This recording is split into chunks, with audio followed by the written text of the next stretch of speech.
Talvez o Flamengo tenha aqui, na pressa agora, Mauro, as compras. Queria que você desse esse voto na enquete também. Para você, qual é a grande questão do Flamengo hoje? Bom dia. Hoje é reposição. Bom dia. Hoje é o mercado. Eu entendo da seguinte maneira: eles têm que ser hábeis agora para fazer as duas vendas, que são excelentes, seriam excelentes. Fabrício Bruno, né? Mais de 15 milhões de euros. E o Wesley, até 21 pode chegar. Ou seja, uma garantia de 30 milhões, podendo chegar a 35, 36 milhões de euros por esses dois jogadores. Um que nem titular é, um jovem, e o outro que é um titular questionável, porque não é o melhor zagueiro do Flamengo. O Léo Ortiz é mais jogador que o Fabrício Bruno. E o Tite insiste no Fabrício, então ele continua jogando. Mas o Flamengo tem reposição lá dentro do elenco de melhor qualidade, na minha visão.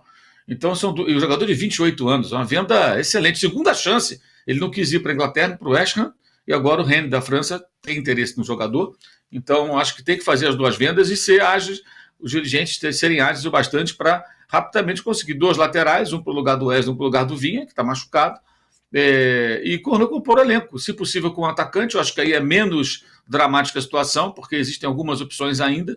Bruno Henrique, Lohan, você pode mudar o sistema, jogar com Gabigol e Pedro, aí cabe ao Tite se virar com o material humano que ele tem, e não é nenhum, digamos assim, nenhuma desgraça se virar com o material humano que ele tem. Ele perde a característica do Cebolinha, mas ele pode encontrar outras maneiras de arrumar a equipe. Então, acho que a urgência é essa, são os dois laterais, falta um jogador de meio campo, que já vinha buscando, né? Ontem eu apurei que o Flamengo já se mexeu um pouquinho aí no mercado, fez até uma consulta não ao Bayer Leverkusen, mas ao representante do Arthur. Arthur é o lateral que jogava no América Mineiro, revelado no América Mineiro, foi emprestado ao Flamengo na base, ficou um tempo no Flamengo. O Flamengo não exerceu o direito de compra porque preferiu ficar com o Wesley. E aí ele volta para o América e ano passado foi vendido, no começo do ano, para o Leverkusen por 7 milhões de euros. Foi campeão alemão, né, porque faz parte do elenco, mas sofreu uma lesão, ficou um tempo aí afastado, mas não existe a intenção do jogador de sair da Alemanha. O Xabi Alonso, que é o técnico, parece gostar bastante do futebol dele, então foi só uma consulta, mas mostra que ontem mesmo os caras já estavam, estou dando essa informação da consulta, não que seja tão relevante, mas mostra que os caras já começaram a se mexer menos de 24 horas depois do jogo contra o Palmeiras com as duas lesões. Então eles estão correndo atrás. Agora, eu acho que a grande questão é que, nesse momento, não dá para pensar só em jogadores internacionais, jogadores que envolvem milhões de euros, que demandam tempo para negociação. Talvez seja a hora de buscar jogadores de recomposição de elenco. Você vai trazer um lateral direito, lateral esquerdo, de repente pode não ser o lateral dos sonhos, mas um jogador cumpridor, que consiga preencher a lacuna, que num time minimamente organizado consiga atender a demanda. Eu sei que o torcedor do Flamengo tem implicância, né? Por exemplo, o René, que joga hoje no Internacional, não era o lateral dos sonhos, mas durante muito tempo ele quebrou o galho ali, era um jogador reserva que cumpria ali o seu papel. Teve atuações ruins, outras boas, como todo jogador, mas um jogador com relação custo-benefício muito boa, porque foi muito barato. Você vai ter que apelar para jogadores desse nível mais ou menos, porque não vai conseguir contratar, de repente, laterais de nível de seleção como o Vinha, que é o titular do Uruguai, ou o Montiel, que o torcedor do Flamengo vi falando do Montiel. O cara joga na Europa, está na Inglaterra, você convencer esse cara a voltar para a América do Sul é um processo muito complicado. Mas eles estão correndo atrás. Também tem gente trabalhando, agentes, né, no caso aí, trabalhando junto ao Southampton para tentar o Alcaraz, que é o meio-campista. Esse é uma contratação cara. O Flamengo assinou com 18 milhões de euros. O Alcaraz tem 21 anos, está numa situação que não é muito. Se o Arthur está muito confortável lá no Leverkusen, não é o caso do Alcaraz. O Alcaraz, no ano passado, ele chegou na temporada anterior, na metade, vendido pelo Racing. Ele foi bem, fez 4 gols em 18 jogos, você jogou boas partidas. Aí, no meio da temporada passada, ele foi para a Juventus e deu uma forçada de barra para ir para a Itália. O técnico não ficou muito feliz com ele, o Russell Martin, que é o técnico do Southampton, ele foi para a Inglaterra, para a Itália. O time estava tentando voltar à Premier League. O time voltou à Premier League sem ele. E a Juventus não exerceu o direito de compra, teria que pagar mais de 40 milhões de euros para ficar com o jogador argentino. E aí ele voltou, mas ele não voltou com muito prestígio, né? Porque o time subiu sem ele. E houve um jogo na quarta passada com a Lazio, justamente um dos times interessados eventualmente em sua contratação, e ele saiu na porrada com os caras da Lazio lá, foi expulso, um amistoso. Charivari danado, a confusão. É um cara fio desencapado, lá, o glorioso Alcaraz. É bom jogador, mas ele é bem agitado. Na Argentina mesmo teve um problema uma vez com a torcida do Boca. Ele fez um gol, uma espécie de uma Supercopa, Boca e Racing. Ele faz o gol da vitória no final da prorrogação. Aí ele tira a camisa da comemoração, para diante da torcida do Boca e fica olhando para ela assim, com um ar assim meio de meio sarcástico, né? Tipo, ferrei vocês, né? Pô, os caras do Boca ficaram furiosos, meteram o dedo na cara, puxão de orelha. Aí nesse dia ele manteve a calma, mas ele é meio provocativo, ele se meteu numa confusão na quarta passada. Então é um jogador que não está numa situação muito confortável. O que eu soube ontem é que é a terceira tentativa que o Flamengo faz de diálogo com o Southampton para tentar trazê-lo. Né? Desde que o time já caiu, o Flamengo está tentando trazer esse jogador de volta para a América do Sul. Foi a primeira vez que o time inglês aceitou ouvir, conversar. Pode ser que dê samba aí. Eles vão contratar alguém, não tenho dúvida, Tironi. Lembrando sempre, o Flamengo tem uma eleição em dezembro. Né? Isso influencia demais o comportamento dos dirigentes desse contexto. O presidente do clube quer fazer o seu sucessor, tem o seu candidato.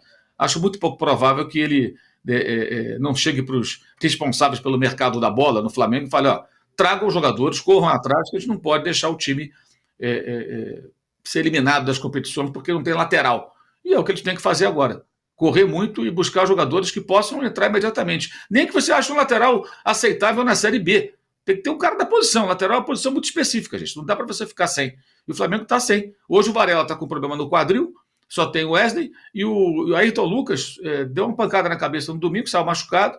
Não se sabe qual vai ser a condição dele para quinta-feira. E o Vinha está com o joelho machucado.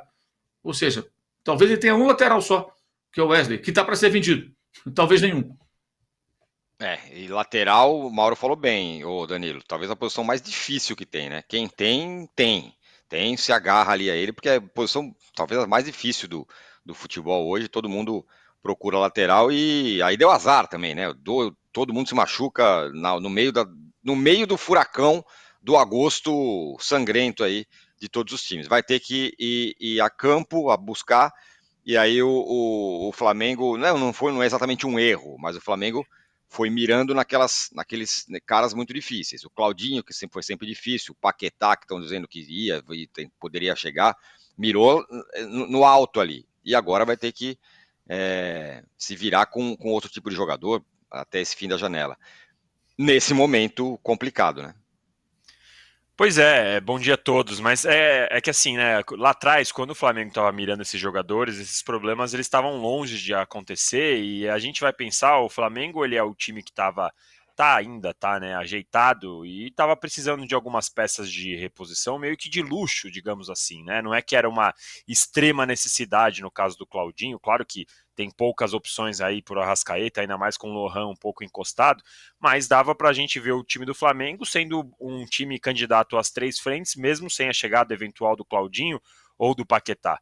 Mas o Flamengo é aquele time que tem a saúde financeira muito bem, muito boa, aliás, e está em dia, está tudo certinho, então quando você tem uma oportunidade de mercado, você consegue observar e ir atrás de jogadores que podem compor o seu elenco, como era o caso do Claudinho, como é o caso do Paquetá. Agora a situação muda. Muda porque, como você disse, tem a urgência da lesão do Luvinha e do Cebolinha. Para esse jogo especificamente de quinta, não vai dar tempo de contratar, mas além de não ter o Cebolinha, já não tem o Bruno Henrique, porque ele está suspenso também. Então o Tite vai ter que dar algum jeito ali para esse jogo de quinta.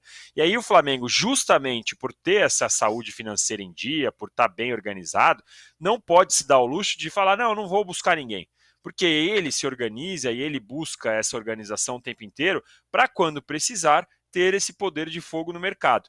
E aí é como disse o Mauro, um clube bem organizado, um clube que está estruturado, ele já tem na sua visão ali plano A, plano B, plano C para urgências. Certamente o departamento de observação ali do Flamengo, de análise de desempenho, ele já deveria, pelo menos se não tem, já deveria ter uma lista com opções para determinadas funções para esses casos de urgência. Então machucou o Vinha, o Ayrton Lucas tomou uma porrada, vai ficar um tempo fora. O garoto da base não agrada o Tite, já deveria ter alguém na agulha para conversar, para negociar. Normalmente os clubes fazem muito isso. Você vai olhar os times aí que contratam, os da Europa, os maiores da Europa, os mais organizados aqui do Brasil, eles ficam um tempo namorando, eles conversam, eles negociam melhores condições para contratar. Então o Flamengo ele tem que realmente contratar por conta dessas urgências, porque tem o objetivo de lutar pelas três frentes e tem capacidade, porque está bem no Brasileirão, já se classificou, já passou pelo adversário provavelmente mais difícil que teria aí na Copa do Brasil, pode até ter alguém do mesmo nível, mas mais alto é difícil, e a Libertadores tem que fazer esse placar logo na quinta-feira para não sofrer com a altitude. O Flamengo, Tironi, é aquela pessoa que tem muito dinheiro em casa e quando tem um problema, sei lá, na pia, não dá para pôr uma madeirinha para a pia ficar na mesma altura, sabe, do mármore. Já tem dinheiro, chama o cara, conserta na hora. Quando você não tem dinheiro, você dá aquele gato, põe um cabo de vassoura, põe um balde, põe algum jeito e fica vivendo enquanto dá. O Flamengo não precisa. O Flamengo tem dinheiro, precisa ter opções para o Tite, precisa ter um elenco capaz de brigar pelas 3 frentes. E ainda assim, viu, mesmo sem essas contratações, já conseguiria. Mas como tem grana, como tem condições, tem que ir atrás, tem que ir no mercado e buscar essa reposição. A gente tem uma enquete aqui que tem a ver com o Flamengo, e a pergunta é: qual o maior problema do Flamengo hoje? Desfalques no elenco, bola aérea na defesa, impaciência da torcida e teimosias do Tite. Adivinha qual que tá ganhando? Teimosias do Tite com 35%. Conversei um pouco com você sobre isso ontem, Mauro, mas é um bom ponto. Do Tite, é um trabalho ruim? Não, não é um trabalho ruim. Está brigando pela primeira posição no Campeonato Brasileiro, está classificado na Copa do Brasil, vencendo um gigante como o Palmeiras, está classificado na Libertadores, passou para as oitavas de final, está aí na temporada vivo em tudo. Mas ainda não deu aquele com a torcida. E você falava um pouco sobre isso, que talvez uma questão do Tite, não do trabalho, mas do jeito do Tite, sei lá, da personalidade. Eu acho que ele precisa também entender um pouquinho a característica do clube, né? Algumas ideias, alguns comportamentos e tal, que funcionavam no Corinthians, no Flamengo não vai funcionar. O elenco é caro, é qualificado, o torcedor não é, digamos assim, adepto dessa coisa de 1-0 é goleada. Embora no final de semana, acho que ele também sofreu algumas críticas injustas. O time não foi um time que não atacou, que não agrediu, que não buscou o gol. E foi um jogo grande contra um adversário que é o principal adversário do Flamengo, e o principal adversário do Palmeiras é o próprio Flamengo. O Flamengo e o Palmeiras mais empatam do que outra coisa. Isso foi tratado por alguns como se fosse um fiasco. Foi um ótimo jogo. Os dois times atacaram, os dois times criaram. O Flamengo buscou o gol. Se o Everton fosse um goleiro nota 6 ou 7, o Flamengo venceria o jogo, talvez. Fez ótimas defesas. Então o time criou. E essa coisa, que o time recua depois que faz o gol, não só o time recua, como o adversário se lança ao ataque. A jogada do gol do Palmeiras envolve jogadores que saíram do banco de reservas. Todos eles, todos que participam do gol saíram do banco. Ou seja, o Palmeiras também se mexe para buscar um resultado nos minutos finais e o alcança. E alcança, aí vem, acho que, o motivo da crítica mais pertinente a ele, que é a insistência em fazer linha de impedimento, como fez nos 2 jogos contra o Palmeiras na semana que passou, e nessa semana, já no domingo, na quarta e domingo, mesmo não estando, digamos assim, o time devidamente ajustado para esse tipo de jogada. Ou você faz a linha de impedimento ou você disputa a bola aérea. E eles tentaram fazer a linha de impedimento com erros, tanto no primeiro jogo como no segundo. No primeiro jogo, o Varela ficou, saiu o gol único do Palmeiras no jogo que valeu, né? E agora foi a vez do Vinha ficar. E aí você observa que são 2 jogadores do quê? Que estavam na seleção do Uruguai durante a data FIFA. Será que eles não estão tão entrosados? Será que eles não treinaram bastante o comportamento na saída? Eu vim até um detalhe que é curioso, ele está grudado no Luiz. Né? Bate o escanteio, a defesa afasta. Aí a bola vai, sobra para o Fabinho, se não falha a memória, e ele vai cruzar na área de novo. Quando ele vai cruzar na área, a defesa sai. O Vinha fica no Luiz. Quando ele fica no Luiz, ele dá condição para o Rony. Os outros todos estão impedidos, mas o Rony não está. Aí quando ele percebe que ele demora a sair, ele corre, mas ele corre tarde demais. Quando ele tenta voltar, o Luiz já está sozinho para fazer o gol. Se ele não sai, ele poderia, no mínimo, disputar com o Luiz e tentar impedir que o garoto empurrasse a bola para o gol. Né? Tentar afastar, dar uma bicuda para longe. Mas então, assim, ele erra 2 vezes. Isso é falta de sintonia. O jogador veio do banco. Será que ele está bem treinado? É o momento de fazer linha de impedimento ou disputar todas as bolas? Enfim, eu acho que é isso. Mas é complicado, porque, por exemplo, na quarta-feira, quando ele botou o Davi Luiz em campo, o Flamengo melhorou, ganhou todas as disputas aéreas, exceto a do gol impedido do Flaco Lopes. Todos ganhou. O Palmeiras cruzou 49 vezes na área do Flamengo, a maioria no segundo tempo, e o Flamengo ganhou a maioria dessas jogadas, disparado. Então, melhorou o desempenho na bola aérea? Melhorou. Se eu pegar a quantidade de cruzamentos e as bolas que a defesa afastou, quando entrou o Davi Luiz... Agora, se ele põe no de minutos finais 3 zagueiros, recuou o time, botou 3 zagueiros. Gente, isso é uma estratégia válida. Você está jogando contra o Palmeiras, está ganhando de 1-0, jogo encrencado para os dois. O Flamengo fez um gol chorado, né, com a Arrascaeta. E, às vezes, a alternativa é realmente você se defender ali, porque o adversário tem sua qualidade e vai te agredir, vai te atacar, pô. E na cabeça de parte da torcida não pode. E não é assim que funciona. Então existe o exagero da torcida e o exagero do Tite. Há de se encontrar o meio termo aí, para entender muito bem a situação. As pessoas esquecem, por exemplo, que até contra o CSA, O Flamengo de Jorge Jesus ganhou de 1-0 com dificuldade, sofrendo ali alguns momentos que quase CSA marcou, um time rebaixado, em 2019. Isso acontece em jogos de futebol, especialmente em jogos, confrontos mais equilibrados, como esse do último domingo. Então, acho que tem um problema do Tite, ele tem que entender o Flamengo, mas o torcedor também tem que evoluir um pouco e compreender que existem circunstâncias de jogo e adversários que exigem mudanças de comportamento, alterações que de repente não são aquelas que ele gostaria, mas que naquela circunstância são necessárias. Todos têm que ceder um pouquinho, me parece, para que o Flamengo possa navegar em mares mais tranquilos, que é sempre uma turbulência exagerada. Se você considerar que dos 4 primeiros colocados é o único que está em todas as competições, quer dizer, não está excelente, mas não está tão ruim assim, né, gente?